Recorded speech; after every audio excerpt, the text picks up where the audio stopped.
시청자 여러분 안녕하십니까? 국방뉴스 시작합니다. 먼저 첫 소식입니다. 남과 북이 27일 오전 10시를 기해 그간 단절됐던 남북 간 통신 연락선을 복원하기로 하고 개시 통화를 했습니다. 청와대는 남북의 정상이 지난 4월부터 여러 차례에 걸쳐 친서를 교환하면서 남북 관계 회복 문제로 소통해왔으며 이 과정에서 우선적으로 끊어진 통신 연락선을 복원하기로 합의했다고 밝혔습니다. 또한 양 정상은 남북 간의 하루속히 상호 신뢰를 회복하고 관계를 다시 진전시켜 나가자는 데도 뜻을 같이 했다고 덧붙였습니다. 청와대는 이번 남북 간 통신 연락선의 복원이 앞으로 남북 관계 개선과 발전에 긍정적으로 작용하게 될 것으로 기대했습니다. 계속해서 다음 소식입니다. 7월 27일은 6.25 전쟁에 참전했던 195만 유엔 참전 용사들의 희생과 헌신에 감사한 의미를 새기는 유엔군 참전의 날입니다. 올해는 코로나19 상황으로 인해 공식 기념식 대신 문재인 대통령이 직접 나서 유엔군 참전 용사에게 훈장을 수여하는 행사로 마련됐습니다. 문영구 기자입니다. 훈장 수여식은 70여 년 전 대한민국의 자유와 평화를 위해 헌신한 2명의 유엔군 참전 용사에게 감사와 경의를 표하는 자리가 됐습니다. 먼저 6.25 전쟁 초기였던 지난 1950년 7월 미 육군 제1기병사단 대위이자 군종 신부로 참전했던 고 에밀 조세프 카폰 유엔군 참전 용사. 그는 전쟁을 치르면서 참호 속의 부상병들을 끌어다 안전한 곳으로 대피시키고 죽어가는 병사를 위해 임종 기도를 바치며 전사자의 시신을 수습했습니다. 그러다 1950년 11월 중공군의 포로가 돼 평안도 운산 수용소로 끌려갔는데 그곳에서도 다친 동료 포로들의 옷을 대신 빨아주거나 어렵사리 음식을 구해 동료 병사들에게 나누어주며 힘을 북돋으려 애썼습니다. 하지만 여러 달 동안의 수용소 생활에 허약해진 끝에 1951년 5월 숨을 거뒀는데 당시 그의 나이 35세였습니다. 이후 시간이 흘러 지난 2013년 4월엔 당시 버락 오바마 미 대통령으로부터 명예훈장을 받은 데 이어 지난 3월엔 미 하와이 무명용사 유해에서 마침내 카폰 군종 신부의 유해 신원을 확인할 수 있었습니다. 또 다른 참전 용사는 콜린 니콜라스 칸 호주 왕립연대 예비역 육군 준장. 그는 6.25 전쟁 당시 영연방 소속으로 참전해 부대 병력보다 5배나 많은 당시 중공군의 공세를 막아낸 가평 전투 등을 치른 바 있습니다. 이들에 대한 6.25 전쟁 참전 공적은 시대를 건너 대한민국의 미래 세대인 고등학생 2명이 각각 낭독했습니다. 90세를 바라보는 고령의 칸 용사는 훈장 수여식에 참석하지 못한 대신 호주에서 영상 메시지를 통해 소감을 전했습니다. Well, I played a very small part in the great and outstanding reconstruction that we see in South Korea today. So any award that I get I take with great humility, and I would accept it with great pride. 훈장 수여식에서 고 에밀 조세프 카폰 용사에겐 대한민국 최고 등급인 태극 무공 훈장이, 콜린 니콜라스 칸 참전 용사에겐 국민훈장 성류장이 각각 수여됐는데 카폰 용사는 조카가, 칸 용사는 조카 손녀가 대신 받았습니다. 계속해 유엔군을 대표해선 폴 라케머라 유엔군 사령관이 그리고 2명의 참전 용사 가족들이 소감을 전했습니다. 훈장 수여식에 직접 참석한 문재인 대통령은 유엔군 참전 용사들을 비롯해 유엔군 참전국 모두에게 다시 한번 깊은 감사를 전한 동시에 국제사회와 연대하고 협력하겠다는 뜻을 분명히 했습니다. 정부는 참전으로 맺어진 혈맹의 인연을 되새기며 참전 용사들의 희생과 헌신에 보답할 것입니다. 국제사회와 연대하고 협력하여 코로나와 기후변화 같은 세계가 직면한 위기도 함께 헤쳐나갈 것입니다.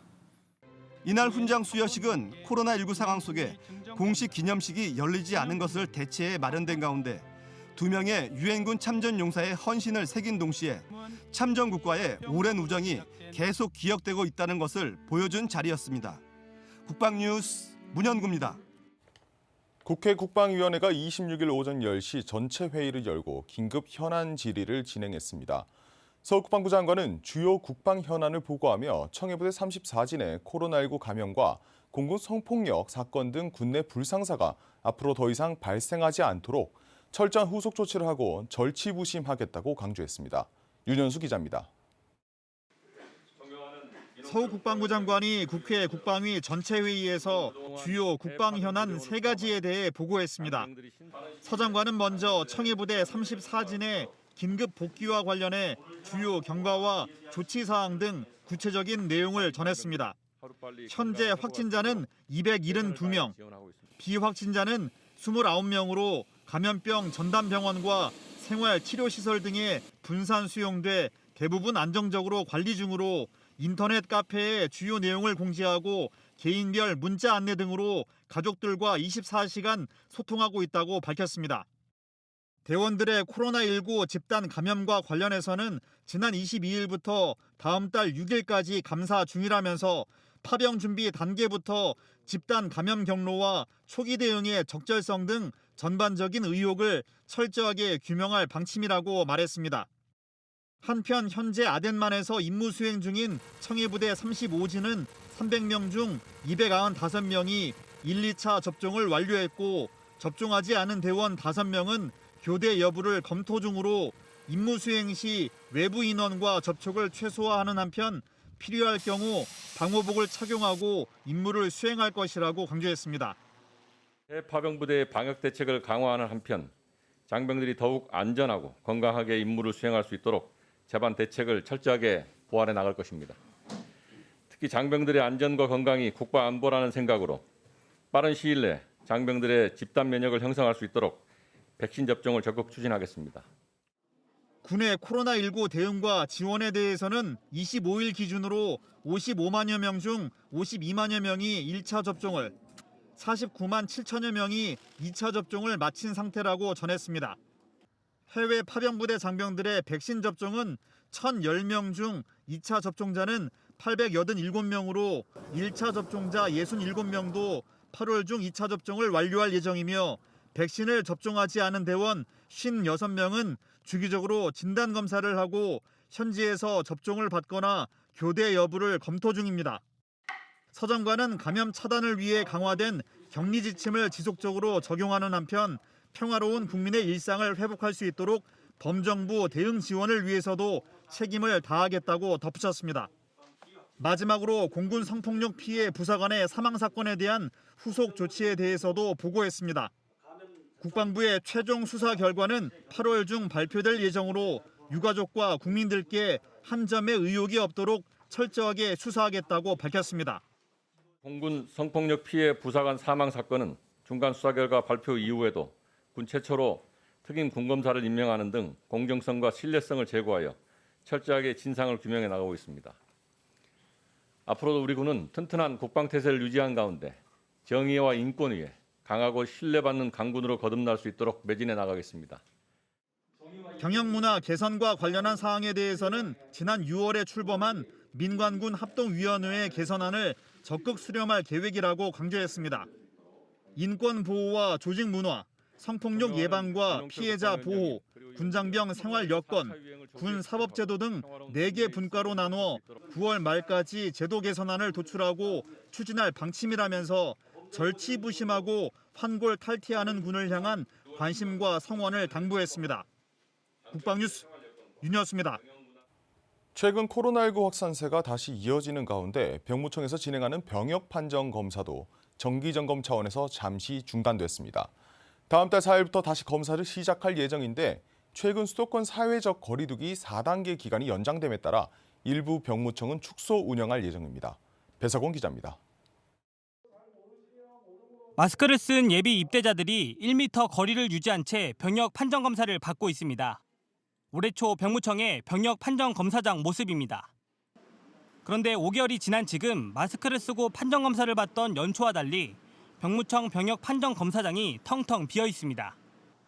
병무청이 당초 혹서기 기간에 맞춰 장비 점검 기간으로 정하고 휴무에 들어갔기 때문입니다. 이번 병역 판정 검사의 중단 기간은 다음 달 3일까지입니다. 이 기간 동안에는 전국 14개 지방 병무청의 병역 판정 검사가 일제히 중단됩니다. 그런데 최근 코로나19 확진자가 다시 확산하면서 추후 병역 판정 검사도 축소 운영이 불가피해졌습니다. 다음 달 4일부터 다시 병역 판정 검사가 이뤄질 예정인데 병무청은 수도권 사회적 거리두기 4단계 연장 조치에 따라 서울과 인천, 경인, 경기 북부 등 4개 지역 병무청의 병역 판정 검사를 축소해 운영할 예정입니다. 축소 운영 기간에는 해외 출국 대기자와 모집병, 재검 대상자 등 검사가 시급한 사람 위주로 진행될 예정입니다. 병무청은 이번 휴무 기간에는 장비 점검과 코로나19 방역 활동에 집중할 계획이라고 밝혔습니다. 병무청에서는 이 기간 동안 신체 검사 장비 교체 및 장비 점검과 함께 병역 판정 검사장 운영을 위해 외부 방역업체를 통한 검사장 소독, 방역 제품 비치 등 특별 방역 활동을 실시할 예정입니다.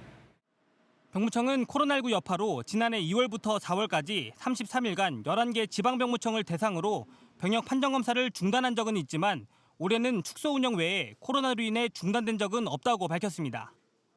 한편 올해 처음으로 시행하는 입영 판정 검사는 정상적으로 시행할 예정입니다. 입영 판정 검사는 입영 전 각 지역 병무청에서 신체 심리 검사를 받고 입영하는 제도입니다. 국방뉴스 배석원입니다. 우리나라와 중국이 지난 26일 중국 칭다오에서 8차 중국군 유해 송환과 관련해 실무 협의를 하기 위해 국장급 실무회의를 열었습니다. 이번 한중 국장급 실무회의 결과 양국이 오는 9월 1일 공동으로 유해 입관식을 진행하고 다음 날에는 중국군 유해와 관련 유품을 중국으로 인도하기로 했습니다. 양국은 적극적인 회의를 통해 8번째 중국군 유해 송환을 차질 없이 추진하자는 데 의견을 같이 했습니다. 이번 회의엔 김상진 국방부 국제정책관을 대표로 한 우리 측 실무대표단과 중국 퇴역군인 사무국 리징셴 국제협력사 부사장을 대표로 한 중국 측 실무대표단이 참석했습니다. 국방부는 우리나라가 2014년부터 2020년까지 본국으로 송환한 중국군 유해의 수는 716구에 이르며 앞으로도 한국에서 발굴되는 중국군 유해를 지속적으로 송환할 예정이라고 밝혔습니다. 다음은 7월 27일 오늘의 국방단신과 국내 코로나19 종합 상황 전해드립니다. 육군종합행정학교에선 지난 23일 법무사관 95기 임관식이 거행됐습니다. 이번에 임관한 122명의 신임 법무장교는 육군 47명과 해군 36명, 공군 39명으로 구성됐습니다. 이 가운데 21명의 장기 복무자는 대위로 임관했습니다. 이들은 학생군사학교에서 5주 동안 기초 전투 기술과 전술학 등을 이수하는 군인화 과정을 거쳤고 지난달 28일부터는 종행교에서 군형법, 징계 업무, 군행정법, 작전법 등 직무 수행에 필요한 병과학 기본 소양을 배양했습니다. 무더위 속에서도 공군 15특수임무 비행단이 항공작전 태세 완비를 위해 활주로 안전점검 활동을 이어가고 있습니다. 기온이 급격히 오르면 비행단 활주로와 주기장, 일반 도로 등의 포장면의 융기와 균열 현상이 발생할 수 있습니다. 이 때문에 포장면 손상 방지와 이상 발생 시 즉각적인 보수를 위해 공병대대를 중심으로 비행 포장면 점검팀을 운영하며 활주로 살수 작업을 진행하고 있는 겁니다. 지난 19일부터 임무를 진행 중인 이들은 다음 달 31일까지 활주로와 유도로 등을 매일 점검합니다. 7월 27일 오전 기준 국내 코로나19 백신 접종 진행 상황입니다. 30세 이상 2차 접종자 누적은 10만 4,861명이고 대상자 대비 89.7%의 진행 현황을 보이고 있습니다. 다음은 7월 27일 오전 10시 기준 국내 코로나19 현황입니다. 국내 코로나19 추가 확진자는 없습니다. 격리 인원은 318명, 격리 해제 인원은 1,173명입니다.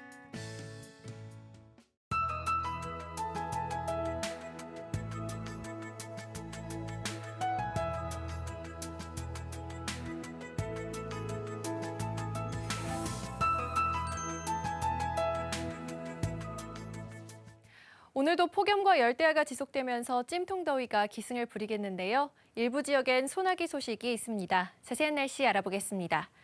연일 열기가 쌓이면서 전국 대부분 지역에 폭염특보가 발효 중입니다. 강한 일사가 더해지면서 찜통더위가 이어지고 있는데요. 서울의 낮 기온은 어제와 비슷한 35도까지 오르겠고요. 대구는 34도까지 오르겠습니다.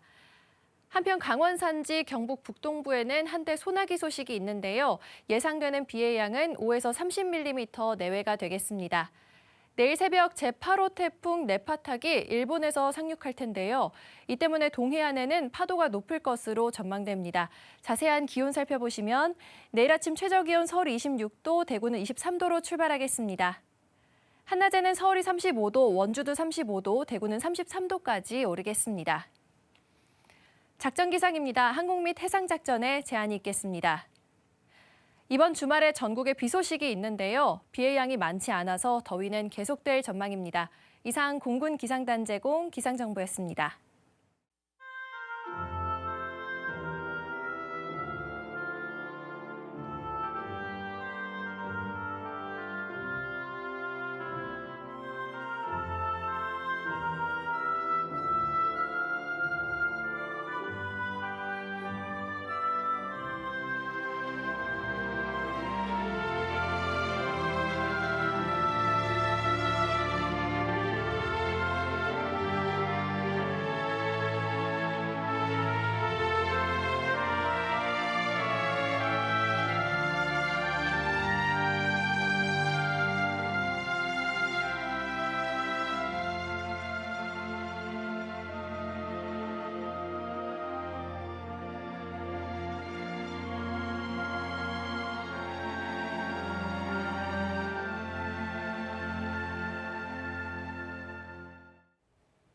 7월 27일 유엔군 참전의 날입니다. 유엔 참전 용사의 희생과 공헌을 기리기 위한 법정 기념일이죠. 마찬가지로 7월 27일은 6.25 전쟁 정전협정이 조인된 날이기도 합니다. 자유민주주의라는 가치를 지키고 대한민국을 지켜내기 위해 이름 모를 산하에서 젊은 청춘을 바쳤던 22개국 195만의 유엔군 참전 용사들의 희생과 헌신에 감사드립니다. 국방뉴스를 마칩니다. 감사합니다.